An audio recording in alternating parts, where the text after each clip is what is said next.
I think it was principally the book and then the character within the book, but it was exciting to work on something that leans into a, not even commercial, but into a big feeling element and into a sci-fi universe that also has great respect in the literary community and is kind of like a stalwart of American fiction the way Watchmen and those older comic books are. And then the role is just what an awesome opportunity to play someone lost, conflicted at a young age, but also with a messianic tendency, if I pronounce that correctly.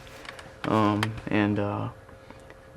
one that he's unaware of, and that I liked a lot this idea of a conflicted, both morally and in action and in circumstance, young person in power, let's say.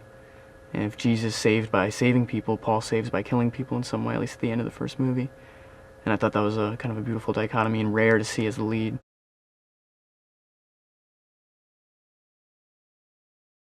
After having read the book, how they had condensed it, and without giving anything away, the first movie certainly isn't the entire first book, and it was just really impressive how, from a plot point of view, they picked what seemed to be essential for the characterization, but also to move the story forward. And secondly, I don't know what the right word is, like gadgetry is not the right word, but like for all the specific elements that fans of the book and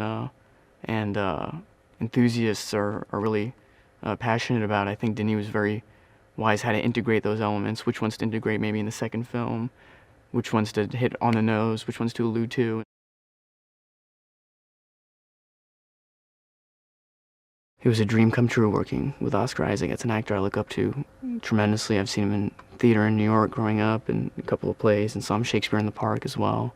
And we did Hamlet and A Most Violent Year and Ex Machina. And I was rehearsing a play in New York, and the director, John Patrick Shanley, came in one day, and Star Wars had just come out, and he said, "Damn, there's nothing Oscar Isaac can't do, and he's in this big movie now." And that was very reassuring for me too. And obviously Denis' movies all have excellent actors. It added a transformative quality, I think, for everyone. And to be shooting in the biblical origins of the world, it added a seriousness again to what we were doing, misplaced or not. I think it helped everyone. Also, to just be in seclusion with everyone, and the conditions were pretty stark. And when we came back to Hungary to shoot in studio, all of a sudden, when you're talking about the desert or the impenetrability of the environment, it's not a projection in your mind. It felt like what we experienced to some degree in Jordan. Not to say it wasn't lovely, and that when I wrap, I think I'll probably even go back and go into Wadi Rum, because there was a bunch of stuff I didn't get to do when I was there.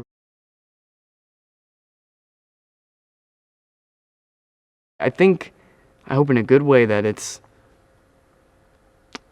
like there isn't the orchestral swell in this, and there will be swells, I'm sure, but that's more for the second one. This is really like an on-the-run movie. This is a by any means necessary movie, and I would hope like there's just an understanding of the world and the beginning of the hero's journey that is to come, and an understanding of what the stakes are, why the stakes are as high as they are, and that's where it's also a Denis Villeneuve picture. It's just sinking into another world that he'll make, and it's thrilling as an audience member. That's why I love his movies so much.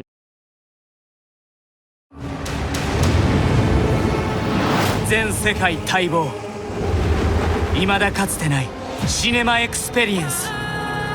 今、壮大なる宇宙戦争の幕が上がる。There's a crusade coming. 全宇宙から命を狙われるポール。The Emperor asks us to bring peace to Arrakis. House Atreides accepts. 過酷な砂の惑星デューンを制する者は全宇宙をも制する。 This is my Dune. Kill them. Kill them all. This is an extermination. An animal caught in a trap will gnaw off its own leg to escape. You need to face your fears. I know you.